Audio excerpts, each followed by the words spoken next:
Life has two modes: reaching and stabilizing. When you look at any growth, your body's growth, growth in your mind, any healthy growth has two important but separate components: the ability to reach, to strive, and the ability to maintain, to stabilize. This week's Shabbat is a fascinating one. We read a special portion called Parshas HaChodesh, which is the portion of the Torah, not in order. We pull it from the past.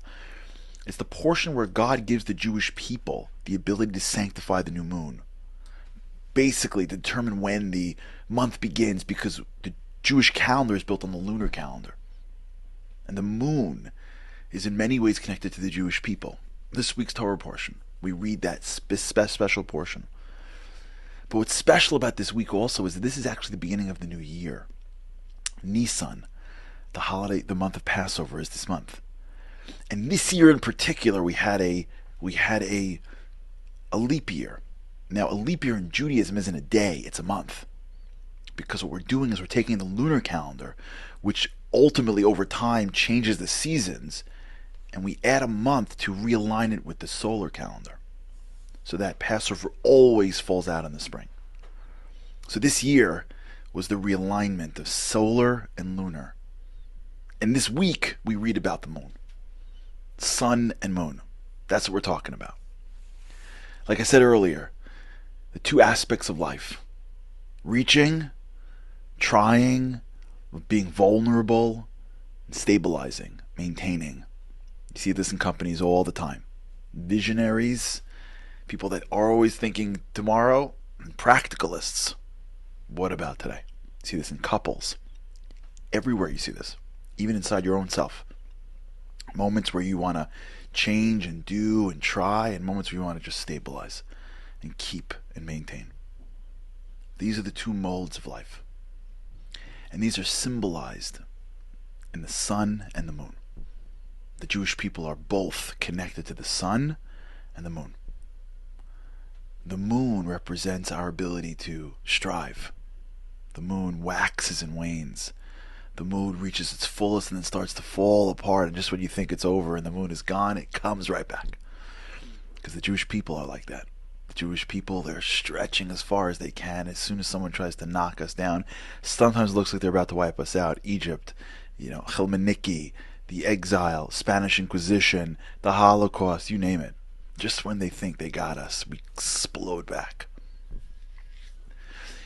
Because a piece of who we are individually are people that strive, that not get knocked down, but pick ourselves right back up, that reach for more, that enable vulnerability to maintain new things, that fail and succeed and fail and succeed and go and go and go and go.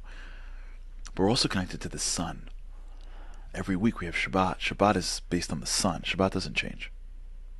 The sun doesn't change. It rises and sets at the same place. You never look at the sun and it doesn't look like it's there because it waxes and wanes. Holidays change because it depends on our setting of the calendar. Shabbat doesn't change because the sun stands for stability. It's there, dependability. The moon changes, the sun's stable. The solar calendar and the lunar calendar. Shabbat, holidays. And the Jewish people sit right in between, literally on this Shabbat. This is the Shabbat that we have realigned it all. The extra month finishes, the new year begins, the season of the spring starts over at the right time, and we've aligned them both, because the lesson is that when you're aligned, solar and lunar, reaching, striving, but still maintaining, knowing when it's time to go out and do a new thing, and knowing when it's time to keep on doing the old thing again and again until you get it down. Knowing when it's time to go out and knowing when it's time to come home.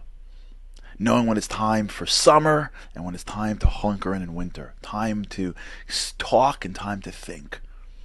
Knowing how to balance sun and moon is how you achieve success. This Shabbat, the balance of the sun and the moon is not just about the sun and the moon. It's about me and you. It's about building these two components in our lives so that we can become as great as God expects us to be.